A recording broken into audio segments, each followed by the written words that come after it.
Je vais terminer par Sbire, un jeu accessible, 12 ans, mais très accessible, de placement d'ouvriers, très rigolo, avec des illustrations assez sympas, comme la boîte le laisse deviner, où vous allez devoir gagner le plus de points de victoire pour devenir le prochain sénéchal de Montfleury. Alors Montfleury se représente sur un plateau en 5 parties, sur lequel vous allez poser vos sbires.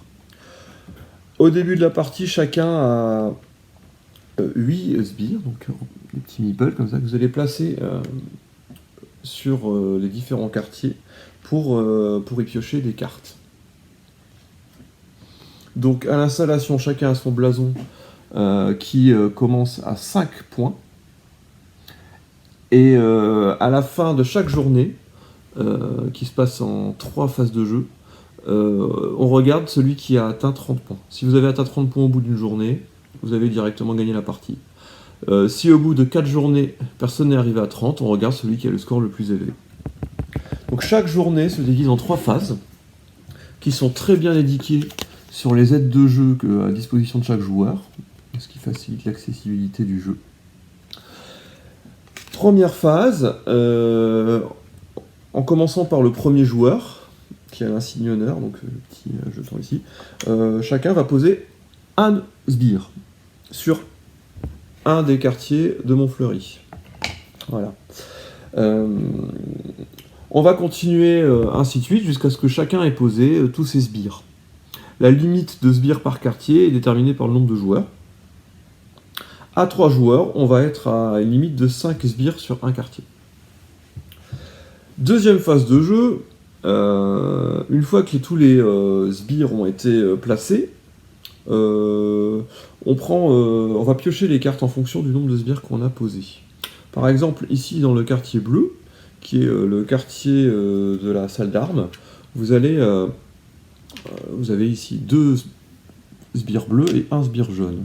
Donc le sbire bleu va piocher 2 cartes bleues, le jaune va se piocher une carte bleue également, et comme le bleu a la majorité, il pioche une carte bleue supplémentaire. Donc le joueur bleu se retrouve avec 3 cartes bleues. Voilà, tu peux garder face cachée. Donc on va continuer à calculer les majorités sur chaque quartier. Ça c'est la deuxième phase de jeu, donc on va distribuer les cartes et on va les jouer. Donc en commençant par le premier joueur, on va jouer autant de cartes qu'on a. On peut en garder évidemment, mais on va pouvoir les jouer et ça va avoir des effets qui vont diminuer le nombre de points de victoire des autres joueurs ou augmenter les siens. On va pouvoir aussi provoquer des duels, par exemple avec une carte gant. On va pouvoir lancer un duel contre un adversaire, poser des cartes bleues pour se défendre ou attaquer. Et si on a de la chance, on va tomber sur l'atout qui est... il y a un atout par couleur de carte, et cet atout est valable dans toutes circonstances, et vous allez pouvoir incliner la carte pour jouer. Ici par exemple, on peut ajouter 1 à tous ces jets d'attaque, et donc ce sont des cartes assez fortes, d'où l'intérêt d'avoir des majorités sur les quartiers. Une fois que tout le monde a joué ses cartes, on vérifie le score sur le blason de chacun. Si personne n'est arrivé à 30, on passe au deuxième jour, chacun récupère ses sbires, et deuxième jour, on redistribue les sbires sur les quartiers, on pioche les cartes, on les joue. Voilà. Et tout ça en 4 jours.